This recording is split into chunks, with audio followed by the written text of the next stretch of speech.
कोई शिया बोले कि नबी की बेटी को धमकी दी गई कि अगर हम आपके घर को आग लगा देंगे।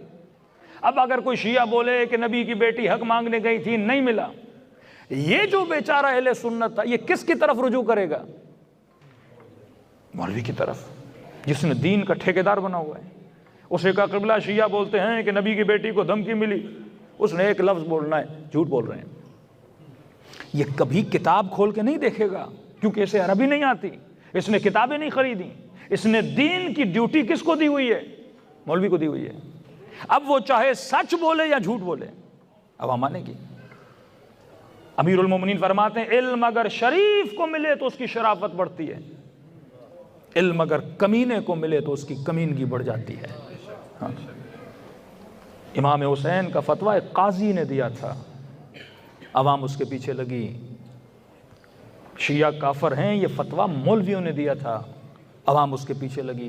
एक को मारने से 10 रिश्तेदार जन्नत में जाते हैं, ये फतवा किसने दिया था?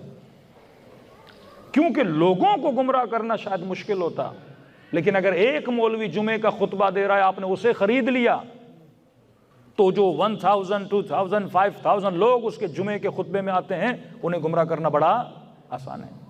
डेमोक्रेटिक सिस्टम में लोगों को वाया मीडिया कंट्रोल किया जा सकता है, बट बहुत सख्त है, क्योंकि सोशल मीडिया का ज़माना है। लेकिन अगर आप उस पूरी कंट्री को किसी एक जर्नल के हाथ में दे दो, किसी एक डिक्टेटर के हाथ में दे दो, उस वक्त आपने एक को खरीदना है। लेकिन जब डेमोक्रेटिक सिस्टम आएगा, आपने चैनल्स खरीदने हैं, आपने चैनल्स के ऑनर्स को खरीदना है, आपने खबरों को पढ़ने वाले तज्ज़िया निगार जर्नलिस्टों को खरीदना है, बहुत ज़्यादा आपका पैसा लगेगा।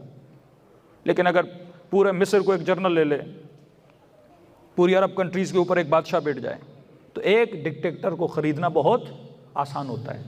जस्ट लाइक दैट, कि जहाँ डिक्टेटरशिप थी वहाँ पे बादशाहों को ख़रीदा, जहाँ पे मौलवियों की चलती थी वहाँ मौलवियों को ख़रीदा, ताकि अवामी जहनों को क्या किया जाए? तबाह बर्बाद किया जाए। अब टेक्निक ऑफ अहलुल बैत क्या थी? टेक्निक ऑफ अहलुल बैत ये थी कि इंसानों की अक्लों को उजागर करो। अक्ल में अगर शऊर आया, लाख इसे लालच दी जाए, ये कभी अली के दर को नहीं छोड़ेगा।